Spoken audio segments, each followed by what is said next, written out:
There are names in this world that should never be spoken aloud, not because they're forgotten, not because they're unimportant, but because speaking them invites consequences. In the underworld, there's a saying, a name is a debt is a death. And somewhere in Prague, in a building that doesn't exist on any map, there's a man who remembers them all. They call him the Keeper. Picture this, a narrow street, cobblestones slick with rain, the kind of rain that washes blood into the gutters without anyone noticing. The city sleeps, but the underworld never does. It just waits.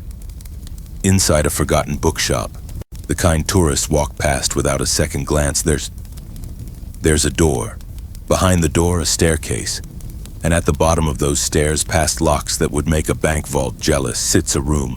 No windows, no phones, just shelves, endless shelves of books.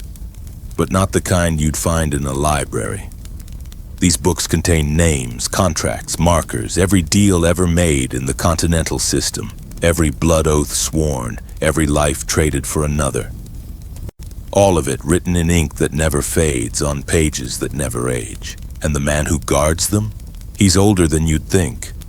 Thin fingers, gray hair pulled back tight, eyes like frozen rivers. You can see through them, but you'd freeze if you fell in.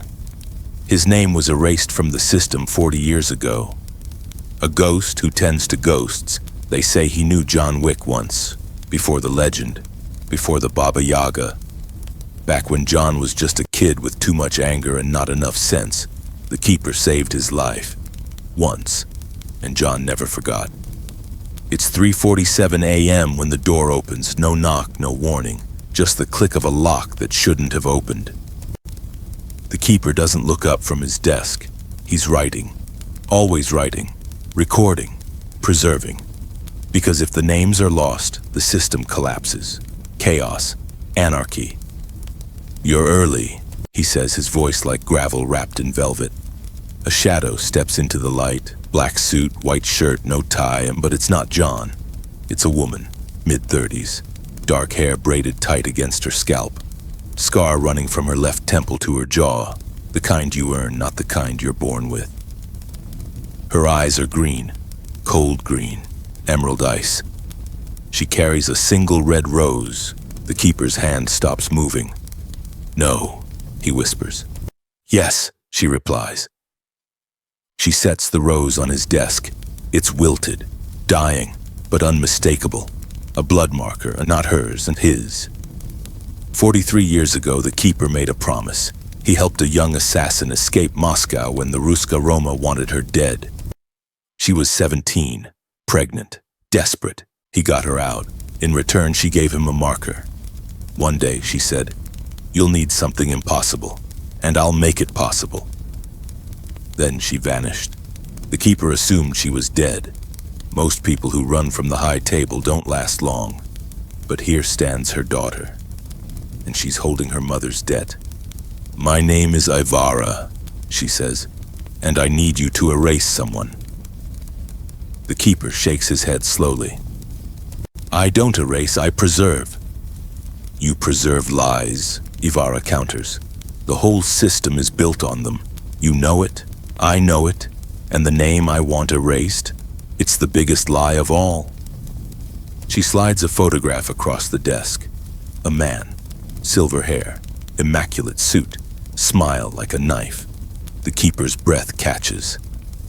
"Alexei Volkov," he whispers. "You know him." Everyone knows him. He sits on the high table, untouchable. Ivara's smile is sharp enough to cut glass. "My mother died 3 weeks ago. Cancer. Before she went, she told me the truth. Volkov didn't earn his seat, he bought it.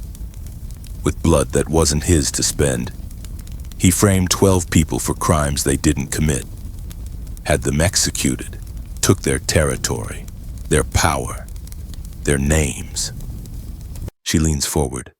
"One of those 12 was my father." The Keeper sits back in his chair. Outside, Prague is waking up. Coffee shops opening. Trams rattling down wet streets. Normal people living normal lives. Down here, there's only the truth, and the truth is a loaded gun. If I do this, the keeper says slowly, if I erase Volkov's name from the records, the high table will know. They'll come for me, for you, for everyone who ever helped us. I know. You'll start a war. Good. The keeper studies her, really looks at her, and he sees it, the same fire that burned in her mother, the same reckless, beautiful fury. Your mother was my friend, he says quietly. I don't have many of those left. Then honor her, Ivarra replies. Help me burn down the lie that killed her family. Silence. Then the keeper stands. 3 days, he says. I'll need 3 days to prepare. The records are layered, protected. Erasing a high table member isn't like deleting a file. It's surgery. One wrong move and the whole system notices. Ivarra nods. 3 days. She turns to leave. Ivarra. She stops. John Wick owes me a marker too. If this goes wrong, I'm calling it in. Her smile is sad, knowing. If this goes wrong, she says, we'll all be dead before you can make the call. The next 72 hours are a symphony of tension. The keeper works in silence. His fingers fly across keyboards that shouldn't exist, accessing systems that were supposed to be sealed. He navigates through 50 years of blood contracts, criminal genealogies, coded transactions. Every high table member has a file. Every file has secrets. But Volkov's file is different. It's too clean. No messy contracts, no questionable alliances, just success after success, rising through the ranks like smoke. The keeper digs deeper, and that's when he finds it. A ghost entry, buried beneath layers of encryption, 12 names and 12 executions, all on the same night, all authorized by someone whose signature was forged. And the forger was Volkov. But there's more. One of the 12 names jumps out. Mikhail Petrov, Ivarra's father. But next to his name is another entry. A guardian. A witness who was supposed to testify on his behalf. The name makes the keeper's blood run cold. Jardani Jovanovich. John Wick's real name, before he became the Baba Yaga, before the legend. John knew Ivarra's father. The keeper makes the call. 3 rings, then a voice. Rough, tired, haunted. I'm retired.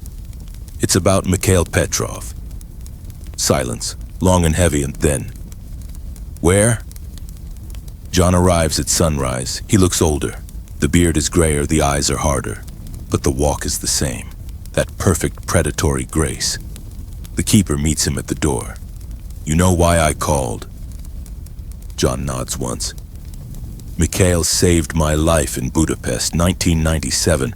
I was supposed to testify for him when the table came, but I got detained. By the time I got free, he was already dead. Volkov framed him. I know. His daughter is here. She wants revenge. John's jaw tightens. How old? 33. She was 4 when he died. Yes. John closes his eyes. When he opens them, something has shifted. The retired man is gone. The weapon remains. Where is she? They meet in the archive. Ivarra stands among the shelves, reading her father's file. When she sees John, her hand moves to her gun. Easy, the keeper says. John holds up his hands.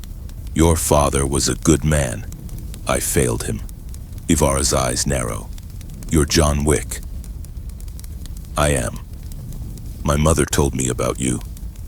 The Baba Yaga, the man who killed his way out of the impossible. She steps closer. Can you do it again?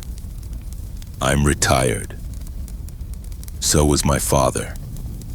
Before they murdered him. The words hang in the air like smoke. John looks at the keeper. You erased Volkov? Not yet. I need confirmation. If I delete a high table member's file without cause, we all die. But if I can prove he forged his position, the table might sanction it, John thinks. Then, where's Volkov now? Vienna, high table summit, 3 days. Then we have time. Ivara's voice cuts through. Time for what? John turns to her, and for the first time she sees something in his eyes that isn't cold. It's something worse. It's understanding. Time, John says quietly, to make him confess. They move like shadows through Vienna. 3 people who shouldn't exist hunting a man who shouldn't be alive. The keeper provides the blueprint, the layout of the summit, the security, the exits. Ivara provides the rage, the drive, the unshakable conviction. And John provides what he's always provided: violence, precision, inevitability. They corner Volkov in his hotel room. 3 a.m. No bodyguards, no witnesses. Just an old man in silk pajamas staring at the ghost of his past. Mikhail Petrov, John says. Volkov's face drains of color. You remember that name? Ivara asks. He tries to speak. Can't. The keeper steps forward. We have the records, the forgeries, the executions, all of it. You can't prove... We don't need to, John interrupts. We just need you to say it, on camera. Ivara holds up her phone. Volkov looks at each of them, calculating, weighing options. Then he smiles. You kill me, the table hunts you all. Forever. Maybe, John says, but you'll be dead. And my father, Ivara adds, will have justice. Volkov's smile fades, and he talks. 3 days later, a file is uploaded to the high table's secure network.